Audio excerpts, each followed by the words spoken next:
ಬೆಂಗಳೂರಿನ ರಾಮಮೂರ್ತಿ ನಗರದಲ್ಲಿ ನಡೆದಂಥ ಶರ್ಮಿಳಾ ಡಿ.ಕೆ ಅವರ ಕೊಲೆ ಪ್ರಕರಣದ ಕೇಸನ್ನು ಸ್ಟಡಿ ಮಾಡಬೇಕಾದ್ರೆ ನನಗನ್ಸಿದ್ದೇನೆಂದರೆ ಇತ್ತೀಚಿನ ದಿನಗಳಲ್ಲಿ ನಾನು ಎಷ್ಟು ಕೊಲೆ ಪ್ರಕರಣಗಳನ್ನು ಕೇಸ್ ಸ್ಟಡಿ ಮಾಡಿದ್ದೀನಿ ಅದು ಯಾವುದ್ರಲ್ಲೂ ಇಂಥ ಪಾಯಿಂಟ್ಸ್ಗಳನ್ನ ನಾನು ನೋಡಲೇ ಇಲ್ಲ.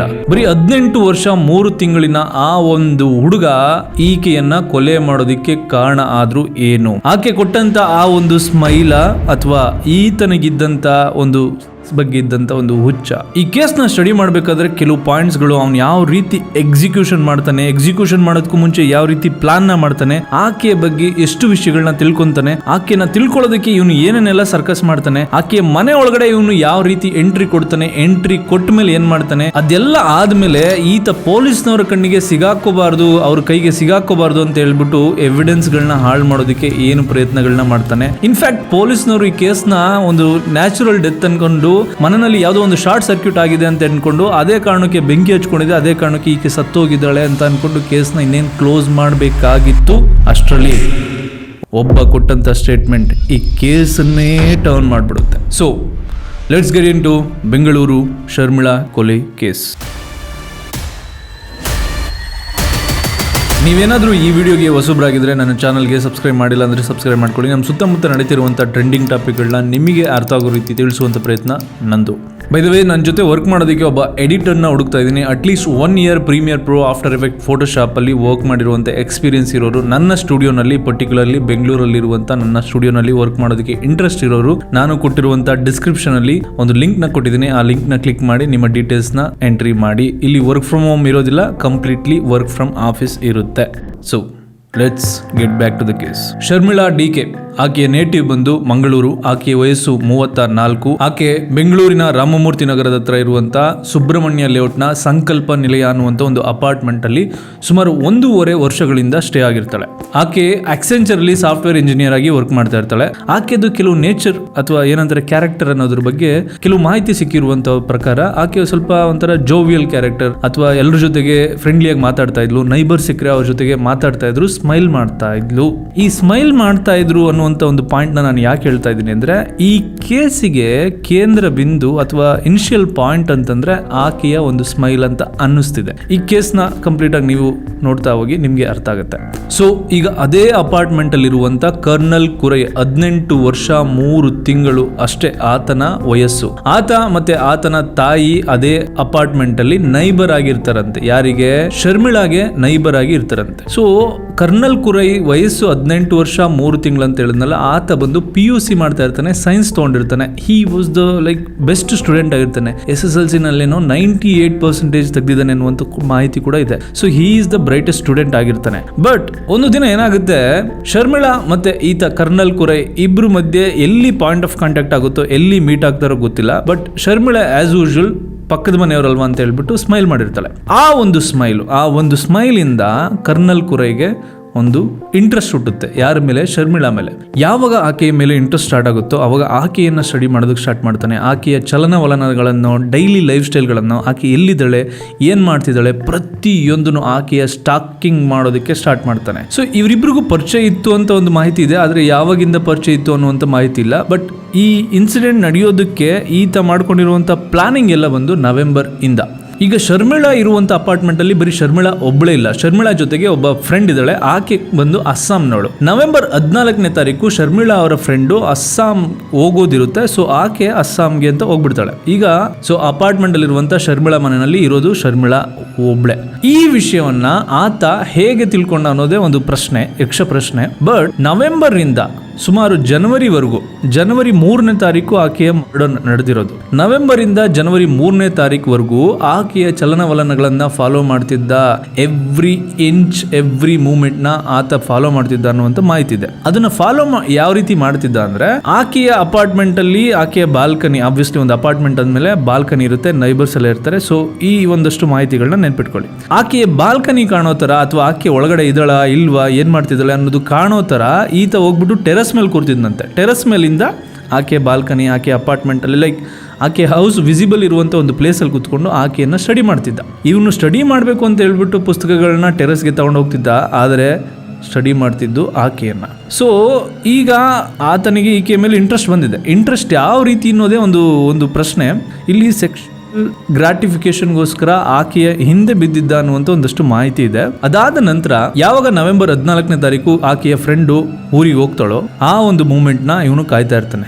ಕಾಯ್ತಾ ಪ್ಲಾನ್ ಮಾಡ್ಕೊಂಡು ಇವನು ಜನವರಿ 3ನೇ ತಾರೀಕು ಏನ್ ಮಾಡ್ತಾನೆ, ಆಕೆಯ ಮನೆಗೆ ಎಂಟ್ರಿ ಕೊಡಬೇಕು ಅಂತ ಪ್ಲಾನ್ ಮಾಡ್ಕೊಂತಾನೆ. ಆಕೆಯ ಮನೆಗೆ ಎಂಟ್ರಿ ಕೊಡೋದಕ್ಕೆ ಇವನಿಗೆ ದಾರಿ ಇದ್ದದ್ದು ಆ ಒಂದು ಬಾಲ್ಕನಿನಲ್ಲಿ ಯೂಶಲಿ ಎಂಟ್ರಿ ಕೊಡೋದು ಅಷ್ಟು ಸುಲಭ ಅಲ್ಲ, ಯಾಕಂದ್ರೆ ಒಂದು ಸ್ಲೈಡಿಂಗ್ ಡೋರ್ಗಳಿರುತ್ತೆ, ಸ್ಲೈಡಿಂಗ್ ವಿಂಡೋಸ್ಗಳಿರುತ್ತೆ. ಈತ ಆ ಸ್ಲೈಡಿಂಗ್ ಡೋರ್ನ ಓಪನ್ ಮಾಡೋದು ಹೇಗೆ ಹೊರಗಡೆಯಿಂದ ಅಂತ ಹೇಳ್ಬಿಟ್ಟು ಆತನ ಕಾಲೇಜಲ್ಲಿ ಸ್ಟಡಿ ಮಾಡಿರ್ತಾನೆ ಅಂಡ್ ಪ್ರಾಕ್ಟೀಸ್ ಮಾಡಿರ್ತಾನಂತೆ. I don't know how, but practice ಮಾಡಿರ್ತಾನಂತೆ. ಆಕೆಯ ಅಪಾರ್ಟ್ಮೆಂಟಲ್ಲೂ ಸ್ಲೈಡಿಂಗ್ ಡೋರ್ ಇದೆ, ಆತನ ಅಪಾರ್ಟ್ಮೆಂಟಲ್ಲೂ ಸ್ಲೈಡಿಂಗ್ ಡೋರ್ ಇರ್ಬೋದು. ಪ್ರಾಬಬ್ಲಿ ಆತನ ಮನೆಯಲ್ಲಿ ಅವನು ಸ್ಟಡಿ ಮಾಡಿರ್ಬೋದು. ಕೆಲವು ಮಾಹಿತಿಗಳ ಪ್ರಕಾರ ಕಾಲೇಜಲ್ಲಿ ಇದನ್ನೆಲ್ಲ ನೀಟಾಗಿ ಸ್ಟಡಿ ಮಾಡಿದ್ದ, ಎಕ್ಸಿಕ್ಯೂಟ್ ಮಾಡಿದ್ದ, ಪ್ರಾಕ್ಟೀಸ್ ಮಾಡಿದ್ದ ಅನ್ನುವಂಥ ಮಾಹಿತಿ ಇದೆ. ಸೊ ಇವಾಗ ಜನವರಿ 3ನೇ ತಾರೀಕು ರಾತ್ರಿ 9 ಗಂಟೆಗೆ ಆಕೆಯ ಬಾಲ್ಕನಿಗೆ ಸಂಭವ ರೀಚ್ ಆಗಿದ್ದಾನೆ. ರೀಚ್ ಆದ್ಮೇಲೆ ಸ್ಲೈಡಿಂಗ್ ಡೋರ್ ನ ಓಪನ್ ಮಾಡಿದ್ದಾನೆ. ಆ ಓಪನ್ ಮಾಡಿರುವಂತದ್ದು ಫಿಸಿಕಲಿ ಏನಾದ್ರೂ ಒಂದಷ್ಟು ಲೈಕ್ ಏನಾದ್ರೂ ಮಾಡ್ಬೇಕಾದ್ರೆ ಸ್ವಲ್ಪ ಸ್ಕ್ರಾಚ್ ಆಗೋದು, ಫೋರ್ಸ್ಫುಲ್ ಆಗಿ ಓಪನ್ ಮಾಡಿರೋದು ಎವಿಡೆನ್ಸ್ ಸಿಗುತ್ತಲ್ವಾ. ಈ ಒಂದು ಎವಿಡೆನ್ಸ್ ಕೂಡ ಪೊಲೀಸ್ನವ್ರಿಗೆ ಸಿಕ್ಕಿದೆ. ಬಟ್ ಆತ ಯಾವಾಗ ಬಾಲ್ಕನಿಗೆ ಹೋಗ್ತಿರ್ತಾನೋ, ಅದನ್ನೆಲ್ಲ ಸ್ಲೈಡಿಂಗ್ ಡೋರ್ ಎಲ್ಲನೂ ಓಪನ್ ಮಾಡೋದಕ್ಕೆ ಪ್ರಯತ್ನ ಪಡ್ತಿರ್ತಾನೋ, ಆವಾಗ ಆತನ ಕೈಗೆ ಏನೋ ಒಂದಷ್ಟು ಫ್ರಾಕ್ಚರ್ ಆಗುತ್ತಂತೆ. ಸೊ ಬ್ಲಡ್ ಬ್ಲೀಡ್ ಆಗ್ತಿತ್ತಂತೆ. ಈ ಪಾಯಿಂಟ್ ಕೂಡ ನೆನ್ಪಿಟ್ಕೊಳ್ಳಿ. ಅದೇ ಸಮಯದಲ್ಲಿ ಶರ್ಮಿಳಾ ಕಿಚನ್ ಒಳಗಡೆ ಇದ್ದಾಳೆ. ಅಂಡ್ ಇನ್ನೊಂದು ಪಾಯಿಂಟ್ ಏನಂದ್ರೆ, ಆಕೆ ಮನೆ ಒಳಗೆ ಇದ್ದಾಳೋ ಇಲ್ವೋ ಅಂತ ಆತ ಕನ್ಫರ್ಮ್ ಮಾಡ್ಕೊಂಡು ಮನೆಗೆ ಎಂಟ್ರಿ ಕೊಟ್ಟಿದ್ದಾನೆ. ಆತ ಕನ್ಫರ್ಮ್ ಮಾಡ್ಕೊಂಡಿದ್ದು ಯಾವ ರೀತಿ ಅಂತಂದ್ರೆ, ಮನೆಯ ಲೈಟ್ ಆನ್ ಆಗಿರುತ್ತೆ. ಲೈಟ್ ಆನ್ ಆದಾಗ ಆಕೆ ಒಬ್ಬಳೇ ಇದ್ದಾಳೆ ಅಂತ ಕನ್ಫರ್ಮ್ ಮಾಡ್ಕೊಂಡು ಇವನು ಬಾಲ್ಕನಿ ಎತ್ತಿ ಬಾಲ್ಕನಿಯಿಂದ ಸ್ಲೈಡ್ ಡೋರ್ನ ಓಪನ್ ಮಾಡ್ಕೊಂಡು, ಆ ಸ್ಲೈಡ್ ಡೋರ್ ಓಪನ್ ಮಾಡಬೇಕಾದ್ರೆ ಅಕ್ಕಪಕ್ಕದ ಮನೆಯವರು ಅಥವಾ ಯಾರು ನೈಬರ್ಸ್ ಇದ್ದಾರೆ ಅವರಿಗೆ ಗೊತ್ತಾಗದೇ ಇರೋ ರೀತಿ, ಸೌಂಡೇ ಬರ್ದೇ ಇರೋ ರೀತಿ ಆ ಎಕ್ಸಿಕ್ಯೂಷನ್ ಮಾಡ್ಕೊಂಡು ಒಳಗಡೆ ಎಂಟ್ರಿ ಕೊಟ್ಟಿದ್ದಾನೆ. ಅದೇ ಸಮಯದಲ್ಲಿ ಆ ಶರ್ಮಿಳಾ ತನ್ನ ಮನೆಯ ಕಿಚನ್ ಒಳಗಡೆ ಹಾಲಿನ ವೆಜಲ್ಗಿಟ್ಟು ಹಾಲನ್ನ ಕಾಯಿಸ್ತಾ ಇರ್ತಾಳಂತೆ. ಸೊ ಅದೇ ಸಮಯದಲ್ಲಿ ಆತ ಒಳಗಡೆ ಎಂಟ್ರಿ ಕೊಟ್ಟಿದ್ದಾನೆ. ಆಕೆಯನ್ನ ಫಿಸಿಕಲಿ ಒಳಗಡೆ ಏನ್ ನಡೆದಿದೆ ಅನ್ನುವಂತ ಮಾಹಿತಿ ಪೊಲೀಸ್ನವ್ರು ಏನು ಇನ್ಫಾರ್ಮೇಶನ್ ಕೊಟ್ಟಿಲ್ಲ. ಬಟ್ ಅವರಿಬ್ಬರ ಮಧ್ಯೆ ಜಗಳ ಅಂತೂ ಆಗಿದೆ. ಈತ ಆಕೆಯನ್ನ ಸೆಕ್ಸುವಲಿ ಏನೋ ಒಂದು ಲೈಕ್ ಆ ತರ ಒಂದು ಅಪ್ರೋಚ್ ಮಾಡಿದ್ದಾನೆ, ಆಕೆ ಅಪೋಸ್ ಮಾಡಿದಾಳೆ, ಇವರಿಬ್ಬರ ಮಧ್ಯೆ ಫೈಟ್ ನಡೆದಿದೆ. ಆ ರೀತಿ ಕಿಚನ್ ಅಲ್ಲಿ ಒಂದಷ್ಟು ಐಟಮ್ಗಳೆಲ್ಲ ಹರಡಿತಂತೆ. ಸೊ ಅದೇ ಒಂದು ಭರದಲ್ಲಿ ಏನಾಗಿದೆ, ಆಕೆಯನ್ನ ತಳ್ಳಿದಾನೆ, ಆಕೆ ಕೆಳಗಡೆ ಬಿದ್ದಳೆ. ಬಿದ್ದ ಮೇಲೆ ಆಕೆಯ ಮೂಗು ಮತ್ತೆ ಬಾಯನ್ನ ಗಟ್ಟಿಯಾಗಿ ಇಟ್ಕೊಂಡು ಆಕೆಯನ್ನ ಕಾನ್ಶಿಯಸ್ನ ತಪ್ಪಿಸಿದ್ದಾನೆ. ಶರ್ಮಿಳಾ ಈಗ ಕಾನ್ಶಿಯಸ್ ತಪ್ಪಿ ಬಿದ್ದಿದ್ದಾಳೆ ಕಿಚನ್ ಅಲ್ಲಿ.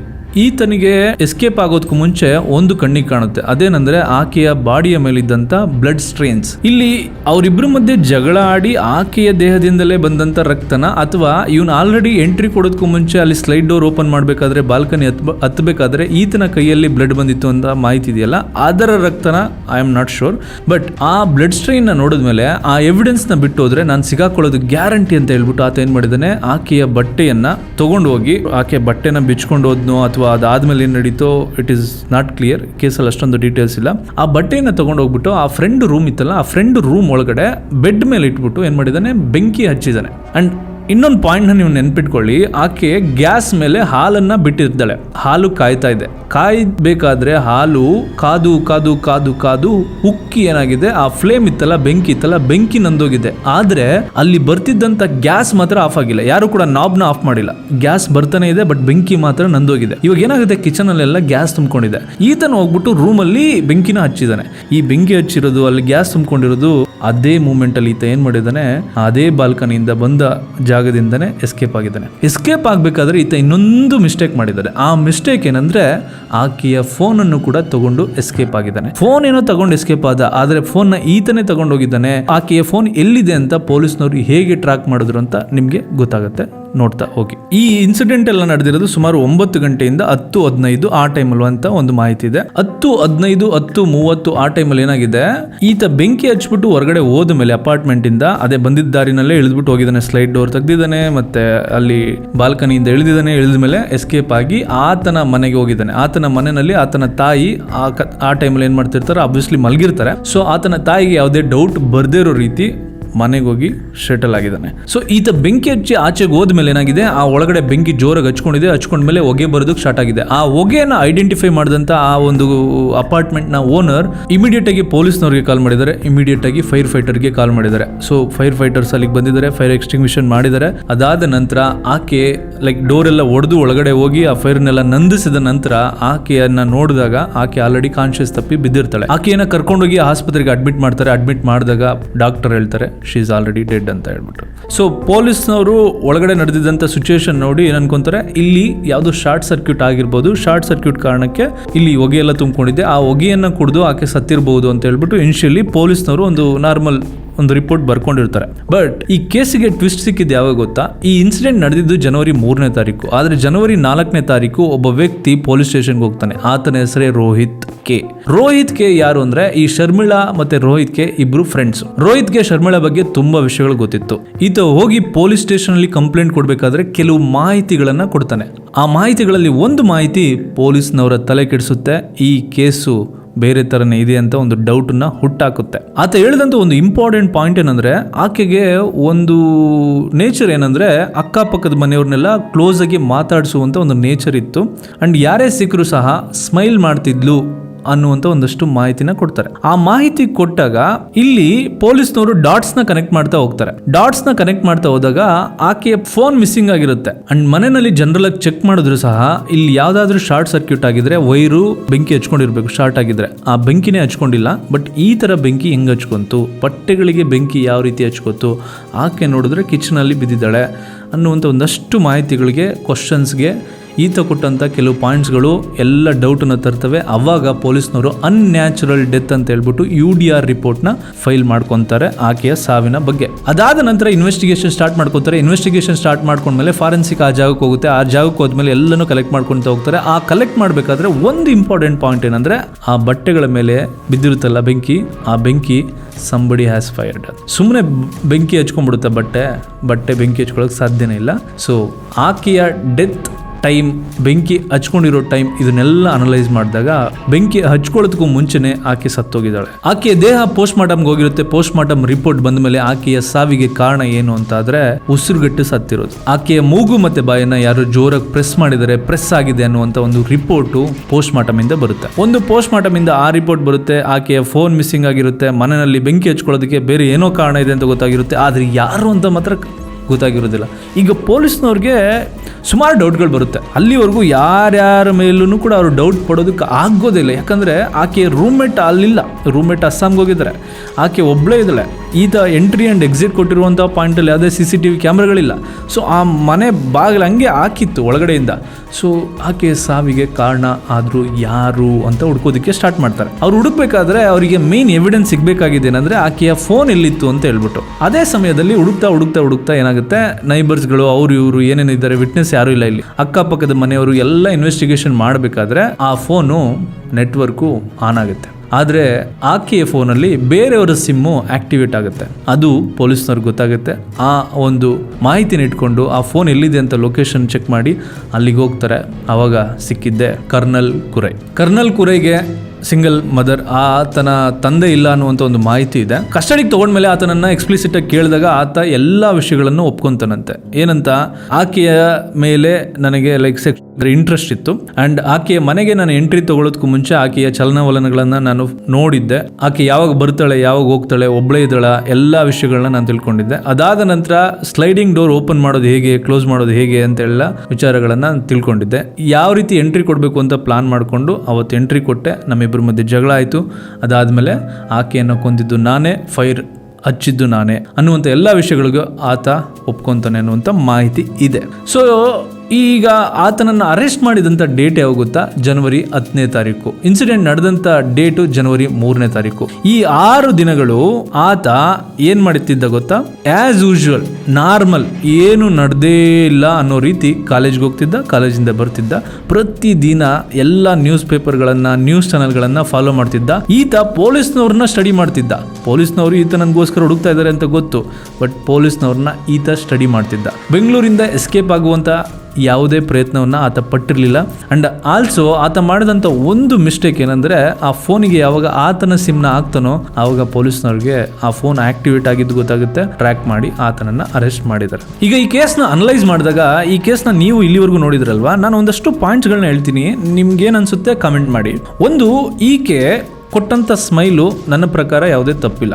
ಜನರಲಿ ನೀವು ಐ ಟಿನಲ್ಲಿ ವರ್ಕ್ ಮಾಡ್ತಾ ಇದ್ರಿ, ಅಥವಾ ಜನರಲಾಗಿ ಒಬ್ಬ ಕಾಮನ್ ಪರ್ಸನ್ದು ಒಂದು ನೇಚರ್ ಏನಿರುತ್ತೆ ಅಂದರೆ, ಗೊತ್ತಿರೋ ಪರ್ಸನ್ಗೆ ಅಥವಾ ಯೂಶಲಿ ಜನರಲಿ ಪದೇ ಪದೇ ನೋಡುವಂಥ ಪರ್ಸನ್ಗೆ ಒಂದು ಸ್ಮಾಲ್ ಸ್ಮೈಲ್ ಮಾಡುವಂಥ ಒಂದು ಅಭ್ಯಾಸ ಇರುತ್ತೆ. ಬಟ್ ಆಕೆ ಕೊಟ್ಟಂಥ ಸ್ಮೈಲ್ ಹಿಂದೆ ಏನಾದರೂ ಕಾರಣಗಳಿತ್ತಾ ಇಲ್ವಾ ಅನ್ನೋದನ್ನ ಈಗ ಪೊಲೀಸ್ನವರು ಕಲೆ ಹಾಕೋದು ಅಸಾಧ್ಯ. ಯಾಕೆ ಅಂತಂದ್ರೆ ಈಗ ಆಕೆ she is no more. And also ಆ ಒಂದು ಸ್ಮೈಲನ್ನ ಈತ ಟೇಕನ್ ಫಾರ್ ಗ್ರಾಂಟೆಡ್ ಅಂತ ತಗೊಂಡು ಈತ ಮಿಸ್ ಮೈಂಡ್ ಸೆಟ್ ಅಲ್ಲಿ ಅಥವಾ ಬೇರೆ ಒಂದು ರಾಂಗ್ ಮೈಂಡ್ ಸೆಟ್ ಅಲ್ಲಿ ಆಕೆ ಹಿಂದೆ ಬಿದ್ದಿದ್ದು, ಆಕೆ ಜೊತೆ ಜನರಲ್ ಆಗಿ ಮಾತಾಡೋಕೆ ಪ್ರಯತ್ನ ಪಟ್ಟಿದ್ರು, ಹೊರಗಡೆ ಮಾತಾಡೋಕೆ ಪ್ರಯತ್ನ ಪಟ್ಟಿದ್ರು, ಅದನ್ನ ಯಾರು ಯಾವುದು ತಪ್ಪು ಅಂತ ಅಂತಿರ್ಲಿಲ್ಲ. ಈ ಒಂದು ಏಜ್ ಡಿಫ್ರೆನ್ಸ್ ಇದ್ರೂ ಯಾರು ತಪ್ಪು ಅಂತ ಹೇಳ್ತಿರ್ಲಿಲ್ಲ. ಬಟ್ ಈತ ಡೈರೆಕ್ಟಾಗಿ ಅದೇ ಒಂದು ವಿಷಯಕ್ಕೆ ಆಕೆಯನ್ನು ಲೈಕ್ ಅಷ್ಟೂ ದಿನ ಒಳ್ಳೆ FBI ಏಜೆಂಟ್ ಥರ ಫಾಲೋ ಮಾಡಿ ಸ್ಟಾಕ್ ಮಾಡಿ ಎಲ್ಲವನ್ನು ತಿಳ್ಕೊಂಡು ಈ ರೀತಿ ಮಾಡಬೇಕು ಅಂತ ಹೇಳಿ ಸ್ಲೈಡಿಂಗ್ ಡೋರಿಂದ ಎಂಟ್ರಿ ಕೊಟ್ಟು ಆಕೆ ಮೇಲೆ ಫಿಸಿಕಲಿ ಅಸಾಲ್ಟ್ ಎಲ್ಲ ನಡೆದಿದೆ. ಅದಾದ ನಂತರ ಕೊಂದೇ ಬಿಟ್ಟ ಅಂದರೆ ಅಕಸ್ಮಾತ್ ಆತನಿಗೆ ಏನಾದರೂ 18 ವರ್ಷ